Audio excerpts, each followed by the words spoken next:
یہ کون ہے؟ آئیے آج اسی پہ بات کرتے ہیں۔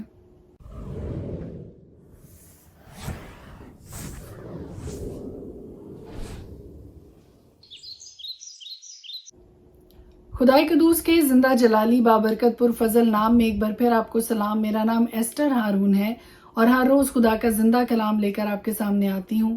ہم مل کر خدا کے پاک کلام کی تلاوت بھی کرتے ہیں اور تھاٹ آف دا ڈے پر بھی غور و خوض کرتے ہیں۔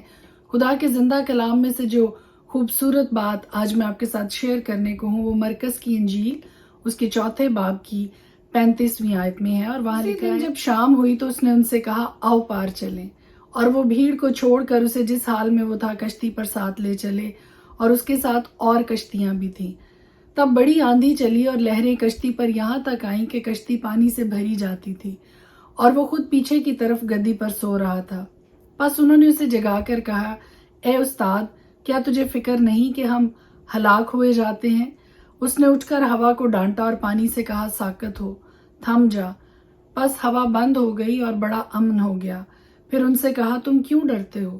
اب تک ایمان نہیں رکھتے؟ نہایت ڈر گئے اور آپس میں کہنے لگے، یہ کون ہے کہ ہوا اور پانی بھی اس کا حکم مانتے ہیں؟ جی میرے عزیزو، آج ہم اسی ہستی کے بارے میں بات کرنے والے ہیں جس کے لیے شاگرد بھی سوچ کر دل میں حیران ہوئے کہ یہ کون ہے کہ ہوا اور پانی بھی اس کا حکم مانتے ہیں۔ وہ ہستی کوئی اور نہیں، خداوند یسوع مسیح ہے۔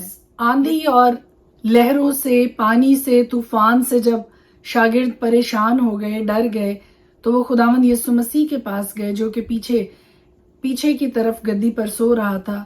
پس انہوں نے اسے جگا کر کہا کہ اے استاد، کیا تجھے فکر نہیں کہ ہم ہلاک ہوئے جاتے ہیں؟ اس نے اٹھ کر ہوا کو ڈانٹا اور پانی سے کہا، ساکت ہو، تھم جا۔ پس ہوا بند ہو گئی اور بڑا امن ہو گیا۔ اور امن کیوں نہ ہوتا؟ کیونکہ وہ یہ ریکویسٹ، وہ یہ سوال، وہ یہ درخواست لے کر ہی اس شخص کے پاس گئے، اس ہستی کے پاس گئے جو امن کا شہزادہ کہلاتا ہے۔ ہر طرح کی آندھیاں، طوفان اس کا حکم ماننے پر مجبور ہیں۔ لیکن خداوند یسوع مسیح نے ان سے ایک سوال کیا، اور وہ سوال بہت ہی بامعنی ہے، بہت ہی بامقصد ہے، اور وہ سوال یہ تھا کہ تم کیوں ڈرتے ہو؟ اب تک ایمان نہیں رکھتے؟ ڈر جب بھی زندگی میں آتا ہے تو اس کا مطلب ہے کہ آپ کی زندگی میں ایمان کی کمی ہے، کیونکہ خداوند یسوع مسیح نے یہ کہا کہ تم کیوں ڈرتے ہو؟ اب تک ایمان نہیں رکھتے؟ جب آپ کا ایمان خدا کی ذات پر ہوگا، آپ کا ایمان یسوع مسیح پر ہوگا، آپ کا ایمان روح القدس پر ہوگا، خدا کی قدرت پر ہوگا، تو کسی طرح کا خوف، کسی طرح کا ڈر آپ کی زندگی کو چھو کر بھی نہیں گزر سکتا ہے۔ کسی طرح کا خوف آپ کے ذہن میں نہیں آ سکتا ہے، کسی طرح کا خوف آپ کے جذبات پر، آپ کے احساسات پر غالب نہیں آ سکتا ہے، اگر آپ کا قوی ایمان خدا کی ذات پر ہے۔ کیونکہ خداوند یسوع مسیح نے خود یہ کہا کہ تم کیوں ڈرتے ہو؟ کیا اب تک ایمان نہیں رکھتے؟ اس نے اٹھ کر ہوا کو ڈانٹا اور پانی سے کہا، ساکت ہو، تھم جا۔ پس ہوا بند ہو گئی اور بڑا امن ہو گیا۔ اور یہ کرنے کے بعد خداوند یسوع مسیح نے ایک سوال اپنے شاگردوں سے کیا، اور یہی سوال آج میں آپ کے ذہنوں میں ڈالنا چاہتی ہوں کہ زندگی میں کبھی بھی کسی بھی چیز سے، کسی بھی طرح کے حالات سے، کسی بھی طرح کی سچویشن سے، کسی بھی طرح کے سرکمسٹانسز سے مت ڈریے، کیونکہ یہ اس بات کا نشان ہے، اس بات کی علامت ہے کہ ہمارے ایمان میں کمی ہے۔ خداوند یسوع مسیح نے یہ سوال اپنے شاگردوں سے کیا کہ تم کیوں ڈرتے ہو؟ اب تک ایمان نہیں رکھتے؟ سیکھ آج میرے لیے اور آپ کے لیے یہ ہے کہ زندگی میں کبھی بھی اگر کسی طرح کا خوف آپ کے ذہن میں، آپ کے دل میں، آپ کے جذبات میں اگر ابھرے تو فوراً اس بات کو یاد کیجئے کہ کیا میرا ایمان قوی ہے، کیا میرا ایمان مضبوط ہے، اور یہ ایمان خدا پر ہے یا یہ توکل کسی انسان پر ہے، کسی چیز پر ہے، روپے پیسے پر ہے؟ کیونکہ اگر آپ کا ایمان خدا کی ذات پر ہے تو کسی طرح کا خوف آپ کے اندر داخل نہیں ہو سکتا ہے۔ May God bless you، خداوند آپ کے ساتھ ہو، اور اس سوال کو جو خداوند یسوع مسیح نے اپنے شاگردوں سے پوچھا، اس کو ہمیشہ کسی بھی طرح کے خوف کو اپنی زندگی میں داخل ہونے سے روکنے کے لیے استعمال کیجئے ہتھیار کے طور پر، اور اپنے آپ کو یاد دلائیے کہ ایسٹر، تیرا ایمان خدا کی ذات پر ہے. تجھے کسی چیز پر ڈرنے کی، کسی چیز سے بھی ڈرنے کی ضرورت نہیں ہے.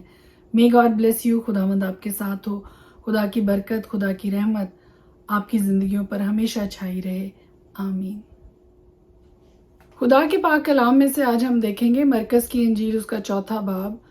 وہ پھر جھیل کے کنارے تعلیم دینے لگا اور اس کے پاس ایسی بڑی بھیڑ جمع ہو گئی کہ وہ جھیل میں کشتی میں جا بیٹھا اور ساری بھیڑ خشکی پر جھیل کے کنارے رہی اور وہ ان کو تمثیلوں میں بہت سی باتیں سکھانے لگا اور اپنی تعلیم میں سنو دیکھو ایک بونے والا بیج بونے نکلا اور بوتے وقت یوں ہوا کہ کچھ راہ کے کنارے گرا جہاں اسے بہت مٹی نہ ملی اور گہری مٹی نہ ملنے کے سبب سے جلد اگایا اور جب سورج نکلا تو جل گیا اور جڑ نہ ہونے کے سبب سے سوکھ گیا. کچھ جھاڑیوں میں گرا اور جھاڑیوں نے بڑھ کر اسے دبا لیا اور وہ پھل نہ لایا.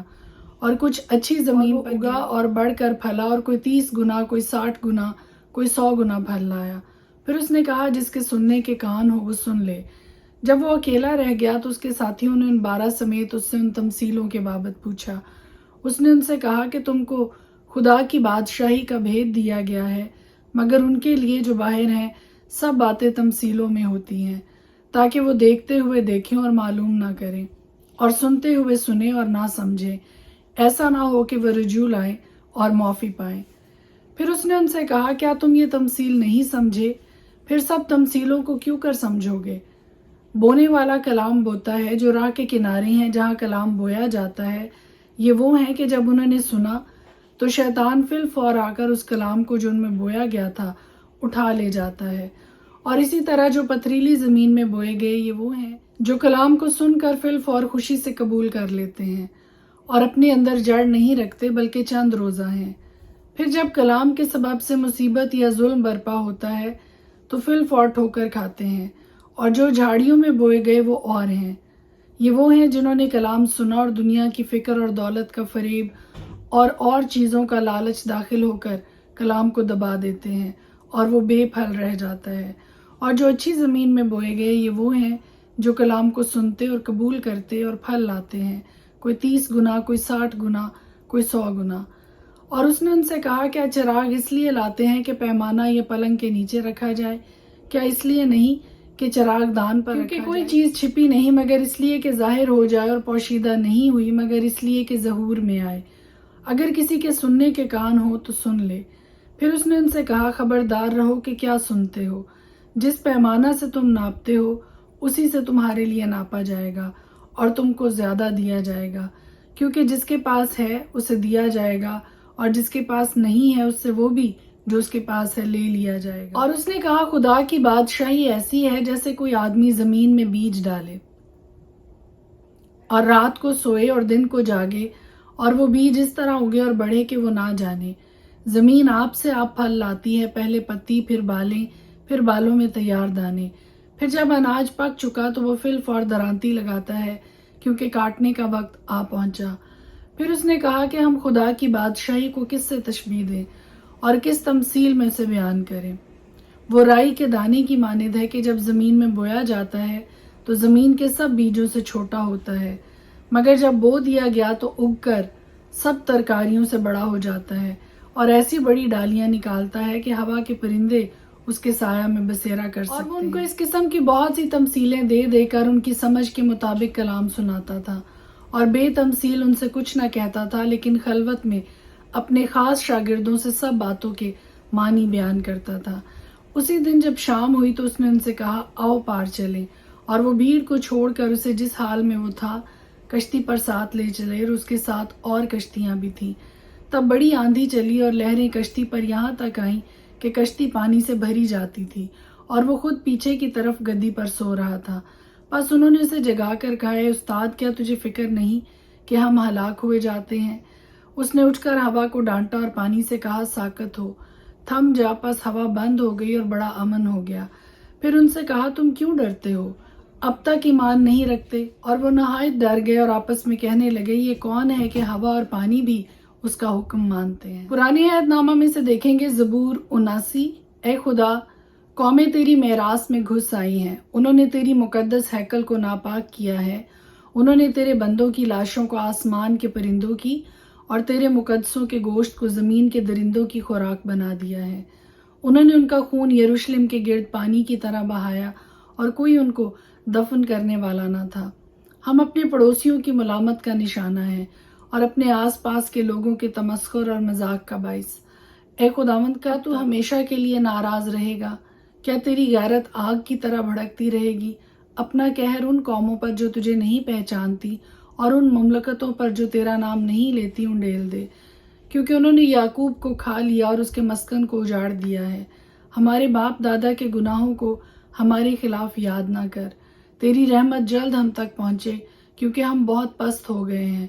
اے ہمارے نجات دینے والے خدا، اپنے نام کے جلال کی خاطر ہماری مدد کر۔ اپنے نام کی خاطر ہم کو چھڑا اور ہمارے گناہوں کا کفارہ دے۔ قومیں کیوں کہیں کہ ان کا خدا کہاں ہے؟ تیرے بندوں کے بہائے ہوئے خون کا بدلہ ہماری آنکھوں کے سامنے قوموں پر واضح ہو جائے۔ قیدی کی آہ تیرے حضور تک پہنچے، اپنی بڑی قدرت سے مرنے والوں کو بچا لے۔ اے خداوند، ہمارے پڑوسیوں کی طعنہ زنی جو وہ تجھ پر کرتے رہے ہیں، الٹی 7 گنا انہی کے دامن میں ڈال دے۔ تب ہم جو تیرے لوگ اور تیری چراگاہ کی بھیڑیں ہیں ہمیشہ تیری شکر گزاری کریں گے۔ ہم پشت در پشت تیری ستائش کریں۔ زبور 80۔ اے اسرائیل کے چوپان، تو جو گلہ کی مانند یوسف کو لے چلتا ہے، کان لگا۔ تو جو کروبیوں پر بیٹھا ہے، جلوہ گر ہو۔ افرایم و بنیامین اور منسی کے سامنے اپنی قوت کو بیدار کر اور ہمیں بچانے کو آ۔ اے خدا، ہم کو بحال کر اور اپنا چہرہ چمکا تو ہم بچ جائیں گے۔ اے خداوند لشکروں کے خدا، تو کب تک اپنے لوگوں کی دعا سے ناراض رہے گا؟ تو نے ان کو آنسوؤں کی روٹی کھلائی اور پینے کو کثرت سے آنسو ہی دیے۔ تو ہم کو ہمارے پڑوسیوں کے لیے جھگڑے کا باعث بناتا اور ہمارے دشمن آپس میں ہنستے ہیں۔ اے لشکروں کے خدا، ہم کو بحال کر اور اپنا چہرہ چمکا تو ہم بچ جائیں گے۔ تو مصر سے ایک تاک لایا، تو نے قوموں کو خارج کر کے اسے لگایا۔ تو نے اس کے لیے جگہ تیار کی، اس نے گہری جڑ پکڑی اور زمین کو بھر دیا۔ پہاڑ اس کے سایہ میں چھپ گئے اور اس کی ڈالیاں خدا کے دیوداروں کی مانند تھیں۔ اس نے اپنی شاخیں سمندر تک پھیلائیں، دریائے فرات تک۔ پھر تو نے اس کی باڑوں کو کیوں توڑ ڈالا کہ سب آنے جانے والے اس کا پھل توڑتے ہیں؟ جنگلی سور اسے برباد کرتا ہے اور جنگلی جانور اسے کھا جاتے ہیں۔ اے لشکروں کے خدا، ہم تیری منت کرتے ہیں، پھر متوجہ ہو۔ آسمان پر سے نگاہ کر اور دیکھ اور اس تاک کی نگہبانی فرما، اور اس پودا کی بھی جسے تیرے دہنے ہاتھ نے لگایا ہے، اور اس شاخ کی جسے تو نے اپنے لیے مضبوط کیا ہے۔ یہ آگ سے جلی ہوئی ہے، یہ کٹی پڑی ہے، وہ تیرے منہ کی جھڑکی سے ہلاک ہو جاتے ہیں۔ تیرا ہاتھ تیری دہنی طرف کے انسان پر ہو، اس ابن آدم پر جسے تو نے اپنے لیے مضبوط کیا ہے۔ پھر ہم تجھ سے برگشتہ نہ ہوں، پھر زندہ کر اور ہم تیرا نام لیا کریں گے۔ اے خداوند لشکروں کے خدا، ہم کو بحال کر، اپنا چہرہ چمکا تو ہم بچ جائیں گے۔ خدا کے پاک کلام کے پڑھے اور سنے جانے پر اس کی خاص برکت ہو۔ خدا کا شکر ہو، آمین۔